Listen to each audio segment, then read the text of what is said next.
Hello friends, welcome to the Study Hunts. दोस्तों, 30 जुलाई 2026 के जो टॉप 12 परीक्षा के उपयोगी करंट अफेयर हैं वो दोस्तों इस प्रकार हैं। ये जो इम्पोर्टेंट करंट अफेयर है ये आपके जो पेट का एग्जाम होने वाला है, एसएससी का एग्जाम होने वाला है, रेलवे, यूपीपीएससी, इन सभी में ये बहुत ही उपयोगी है। आप ये जो पीडीएफ देख रहे हैं ये हमारे आप टेलीग्राम लिंक से फ्री ऑफ कॉस्ट डाउनलोड भी कर सकते हैं। मेरा टेलीग्राम जो लिंक है वो स्टडी हंट्स 24 है। आप यहाँ पे जाइए और इस वीडियो को डाउनलोड कर लीजिए। तो दोस्तों, जो पहला करंट अफेयर का टॉपिक है वो है 2.25 मीटर की छलांग लगाकर राष्ट्रमंडल खेलों की हाई जंप स्पर्धा में रजत पदक जीतने वाले पहले भारतीय कौन बने हैं। तो जो इसका नाम है सर्वेश कुशारे। ये इंपॉर्टेंट है क्योंकि पहले भारतीय जब भी वो आएगा तो वो इंपॉर्टेंट हो जाता है एग्जाम के लिए। दोस्तों, यहाँ आप देखेंगे, जैसे आप यहाँ देख रहे हैं कि यहाँ पे आपको स्टैटिक्स, जीके और फैक्ट दिए हुए हैं। आप किसी यूपीपीसीएस, यूपीएससी जैसे एग्जाम की तैयारी कर रहे हैं तो ये आपके पॉइंट्स बहुत ही हेल्पफुल होंगे। तो जैसे यहाँ पे देखिए ऐतिहासिक रिकॉर्ड लिखा हुआ है, प्रदर्शन लिखा है। दूसरे बाद स्टैटिक जीके के भी देखिए 2 पॉइंट लिखे हैं। फर्स्ट है 2026 राष्ट्रमंडल खेलों की मेजबानी ग्लासगो यानी स्कॉटलैंड यूके कर रहा है। ये भी इंपॉर्टेंट पूछा जा सकता है आपसे। ठीक है।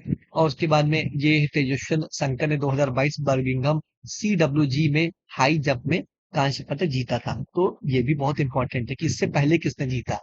ठीक, ये आपका देखिए माइंड मैप है, तो आप यहाँ से माइंड मैप भी याद कर सकते हैं। ठीक, नेक्स्ट है आपका भारत का पहला राष्ट्रीय कोरल रीफ अनुसंधान संस्थान कहाँ स्थापित किया जा रहा है। फिर यही बात पहला, तो ये कहा है चिड़िया टापू, दक्षिण अंडमान। ठीक है, तो ये भी बहुत इंपॉर्टेंट है। इससे रिलेटेड जो महत्वपूर्ण पॉइंट्स है दोस्तों, ये है आपका क्या कह सकते हैं, आप ये सब देखिए संस्थान आपका जो है वो स्थल है कि कहाँ पे स्टैब्लिश हो रहा है, स्टैटिक जी के जो बन रहे हैं वो सब यहाँ पे मेंशन है। नेक्स्ट दोस्तों, सार्वजनिक परीक्षा जो अनुचित संसाधन यूज करते हैं लोग परीक्षा में, उसको उसका एक विधेयक 2026 में हाल ही में लोकसभा में किस केंद्रीय मंत्री द्वारा पेश किया गया है। तो डॉक्टर जितेंद्र सिंह के द्वारा ये विधेयक पेश किया गया है। और इसमें जो है 10 करोड़ रुपए का न्यूनतम जुर्माना है और 10 साल तक की जेल की सजा का प्रावधान किया गया है। तो ये बहुत इंपॉर्टेंट है, ये आपसे दोनों ही पूछे जा सकते हैं अपकमिंग एग्जाम में, तो बहुत इसको ध्यान रखिएगा आप लोग। नेक्स्ट दोस्तों, जून 2026 में भारत के औद्योगिक उत्पादक सूचकांक आईआईपी में कितने % की वृद्धि दर्ज की गई है, जो 23 महीनों का उच्चतम स्तर है। तो 7.3% की जो वृद्धि है वो दर्ज की गई है। तो ये भी इंपॉर्टेंट है। एग्जाम में फैक्चुअल डेटा भी रिलेटेड आते हैं क्वेश्चन, तो ये आपका इंपॉर्टेंट हो सकता है एग्जाम के लिए। अब आपसे पूछा भी सकता है कि आईआईपी जो है डेटा जो है वो सांख्यिकी और कार्यक्रम कार्यान्वयन मंत्रालय जारी करता है। तो पूछा सकता है कि आपका ये जो डेटा है वो कौन सा मंत्रालय जारी करता है, तो आपको पता होना चाहिए कौन सा मंत्रालय जारी करता है। ठीक, नेक्स्ट दोस्तों, आरबीआई के निर्देश के अनुपालन में किस उच्च न्यायालय ने पेटीएम पेमेंट्स बैंक को बंद करने का आदेश दिया। ठीक, तो ये दिल्ली उच्च न्यायालय है। तो ये आपको पता होना चाहिए। और यहाँ पे आपको एक स्टैटिक जीके वाला पॉइंट जो बहुत इंपॉर्टेंट है, भारत का पहला पेमेंट्स बैंक था एयरटेल पेमेंट्स बैंक। ये भारत का पहला पेमेंट बैंक था।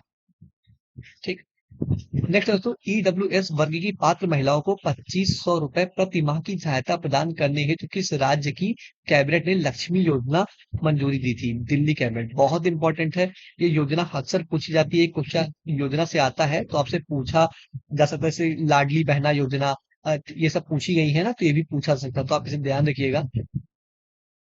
नेक्स्ट दोस्तों, भारतीय जीवन बीमा निगम के नए मुख्य वित्तीय अधिकारी सीएफओ और कार्यकारी निर्देशक के रूप में किसे नियुक्त किया गया है। तो वह सतमनु श्रीवास्तव। ये भी इंपॉर्टेंट है, अपॉइंटमेंट हमेशा एग्जाम में पूछा था, एक क्वेश्चन आता है तो इसे देखे रहिएगा। आपसे पूछा सकता है एलआईसी की स्थापना कब हुई थी, तो 1 सितंबर 1956 को हुई थी। मुख्यालय हेड ऑफिस कहाँ है इसका, तो मुंबई में है। ये माइंड मैप है इसका। नेक्स्ट दोस्तों, हाल ही में प्रस्तावित पश्चिमी घाट पर्यावरण संवेदनशील क्षेत्र भारत के कितने राज्यों में विस्तृत है, तो 6 राज्यों में फैला हुआ है। नेक्स्ट दोस्तों, सेंटर फॉर ग्लोबल डेवलपमेंट की रिपोर्ट में विषैले दूषित स्थानों के निकट स्थित निजी स्कूलों के अनुपात में कौन सा शहर शीर्ष पर रहा है, तो नई दिल्ली है। अब आपसे पूछा सकता है स्ट्रेटेजी केंद्रीय प्रदूषण नियंत्रण बोर्ड की स्थापना वर्ष कौन सी है, तो 1974 है, आपको पता होना चाहिए। नेक्स्ट दोस्तों, भारत के सबसे पुराने वैज्ञानिक अनुसंधान संस्थान ISCS ने हाल ही में अपनी कौन सी वर्षगांठ मनाई है? तो 150वीं वर्षगांठ मनाई है। देखिए दोस्तों, ये जो यहाँ पे महत्वपूर्ण तथ्य और पॉइंट्स दिए हुए हैं, या कोई जैसे यूपी पीसीएस या फिर क्या कर सकते हैं यूपीएससी इस टाइप के एग्जाम दे रहे हैं, तो इसको जरूर पढ़िएगा, क्योंकि इससे रिलेटेड जितने भी फैक्चुअल डेटा है वो मैंने यहाँ पे सब कुछ ऐड कर दिए हैं। आपको कहीं और दूसरी वेबसाइट पर या दूसरी बुक को रेफर करने की जरूरत नहीं है। आपको सब स्टडी फंड्स के करंट अफेयर पीडीएफ में या वीडियो में सब कुछ मिलेगा। नेक्स्ट दोस्तों, किस देश ने अंतर्राष्ट्रीय आपराधिक न्यायालय से हटने की औपचारिक सूचना संयुक्त राष्ट्र को दी है? तो वो है वेनेजुएला। अभी आपको पता हो जाए, वेनेजुएला में अमेरिका ने वहां के जो थे चीफ थे उनको हटा दिया है। तो ये भी इंपॉर्टेंट है, आपसे पूछ सकते हैं, क्योंकि ये देश हट रहा है तो आपसे पूछा ही जा सकता है। और इसका जो मुख्यालय है, इंटरनेशनल कोर्ट ऑफ जस्टिस का मुख्यालय है, इसका जो है ये हेग में है, नीदरलैंड में है। तो ये भी आपसे पूछा सकता है। नेक्स्ट दोस्तों, भारत की पहली कॉमर्शियल कंटेनर मालगाड़ी को कनोला की खेप लेकर किस पड़ोसी देश पहुंची है? तो ये होगा नेपाल। तो ये आपको पता होना चाहिए, ये भी इम्पोर्टेंट है। और नेपाल में ही जो 7 देशों का मुख्यालय स्थित है। तो ऐसे ही दोस्तों, आपको ये सब चीजें बहुत इंपॉर्टेंट है, आप पढ़िए, इस पीडीएफ को हमारे टेलीग्राम से डाउनलोड कर लीजिए। और दोस्तों, ज्यादा से ज्यादा अपने दोस्तों के साथ शेयर करिए। मिलते हैं कल एक नई वीडियो में। धन्यवाद।